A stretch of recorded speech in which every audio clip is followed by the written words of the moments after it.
पाकिस्तान की हिना को कर दिया बॉलीवुड ने हमेशा हमेशा के लिए बर्बाद। दोस्तों आज हम जेबा बख्तियार के बारे में आपको बताएंगे, जिन्हें पाने के लिए सलमान खान ने भी बहुत कोशिश की थी। सलमान इनके प्यार में पागल हो गए थे, लेकिन इनके करियर का डी एंड फिर कुछ ऐसा हुआ कि पूरे बॉलीवुड ने इन्हें बर्बाद करके रख डाला। और अपनी पहली फिल्म से इतना धमाल मचाने के बावजूद जेबा अचानक कहां गायब हो गई, सब कुछ दोस्तों आज हम आपको इस वीडियो में बताएंगे। तो चलिए वीडियो को स्टार्ट करते हैं। पाकिस्तान के बलूचिस्तान में जन्मी जेबा एक अच्छे खासे परिवार से ताल्लुक रखती थी। पढ़ाई लिखाई के बाद सिर्फ 19 साल में जेबा के घर वालों ने इनका निकाह सलमान कलियानी से कर दिया। इस शादी के बाद इनकी एक बेटी भी हुई, लेकिन यह शादी कुछ कारणों की वजह से ज़्यादा देर तक ना चल पाई और इनका 2 सालों में ही डिवोर्स हो गया। अब जेबा की बेटी को इनकी बहन ने अडॉप्ट कर लिया और अब जेबा ने दोबारा से अपनी बैचलर लाइफ जीने शुरू कर दी। जेबा के दोस्त अक्सर कहते थे कि तुम इतने खूबसूरत हो, मॉडलिंग क्यों नहीं ट्राई करती। और उन्हीं की बात सुनकर एक बार जेबा चली गई ऑडिशन देने। वहां पर एक टीवी सीरियल की शूटिंग भी चल रही थी। मेकर्स ने जब जेबा की खूबसूरती देखी तो उन्होंने बिना ऑडिशन के जेबा को कास्ट कर लिया और उस सीरियल का नाम था अनारकली। और कुछ ऐसे जेबा को अपनी खूबसूरती के चलते अपना सबसे पहला काम मिल गया। अब इसके बाद जेबा के लाइफ में एक परेशानी आई। दरअसल जेबा के घर वाले ये नहीं चाहते थे कि जेबा एंटरटेनमेंट इंडस्ट्री में काम करे, लेकिन जैसे तैसे जेबा ने घर वालों को बनाया। और जब अनारकली सीरियल टेलीकास्ट हुआ तो यह पाकिस्तान में सुपर डुपर हिट रहा। लोगों को जेबा का किरदार बहुत पसंद आया और उन्हीं दिनों राज कपूर हिना फिल्म बना रहे थे, जिसमें ऋषि कपूर को ऑलरेडी कास्ट कर लिया गया था।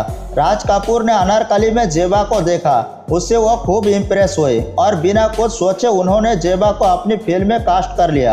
1991 में दोस्तों ये मूवी उस साल की सबसे बेस्ट मूवी थी और उस मूवी में सबसे ज्यादा लोगों ने हिना को ही पसंद किया। इस मूवी का जब शूटिंग मनाली में चल रहा था तो उसी बीच सलमान खान का सनम बेवफा मूवी का शूटिंग भी मनाली में ही था। और सलमान तक ऋषि कपूर से मिलने सेट पर गए, लेकिन जब सलमान ने वहाँ हिना को देखा तो हिना को देखकर दीवाने हो गए। सलमान रोज सेट पर ऋषि कपूर के बहाने हिना से मिलने पहुंच जाते।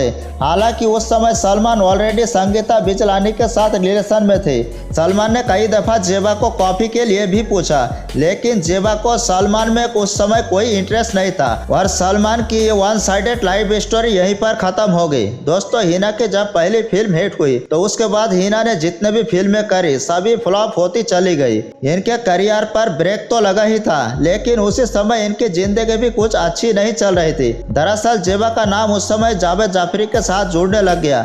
दोनों ने शादी भी करी, लेकिन शादी अच्छी ना चली और फिर से जेबा का डाइवोर्स हो गया। अब 2 साल बाद हिना ने दोबारा मशहूर सिंगर अदनान सामी के साथ शादी कर ली। दोनों की एक बेटी भी हुई, लेकिन अफसोस यह शादी भी अच्छी नहीं चली और 4 साल बाद फिर से हिना का डाइवोर्स हो गया। उनकी पर्सनल लाइफ को देखकर उनकी ऐसी इमेज बन गई थी कि बॉलीवुड वाले उन्हें काम भी नहीं दे रहे थे। अब इसके बाद जेबा पाकिस्तान शिफ्ट हो गई। पाकिस्तान में उन्होंने कई छोटे मोटे रोल और टीवी सीरियल्स किए, लेकिन किसी में भी उन्हें अच्छी पहचान नहीं मिली। अब एक दिन उनकी मुलाकात होती है सोहेल खान लेघरी से। उन्होंने एक दूसरे को पसंद किया और साल 2018 में दोनों ने शादी कर ली। बॉलीवुड से अब उनका नाता तो ऑलरेडी टूट चुका था और आज फिलहाल वो पाकिस्तान में अपने पति के साथ ही रह रही है। अपनी पहली फिल्म में हिट रहने वाली जेबा अपनी पर्सनल लाइफ में फ्लॉप रही। अपनी जिंदगी का अच्छा पार्टनर खोजते खोजते उन्होंने 4 शादियां कर डाली और इसी इमेज ने उसे बॉलीवुड से बाहर कर डाला। दोस्तों कैसी लगी आपको जेबा बख्तियार की ये कहानी? कमेंट करके हमें अपनी राय जरूर दें और इस वीडियो को लाइक करके चैनल को सब्सक्राइब जरूर कर दें।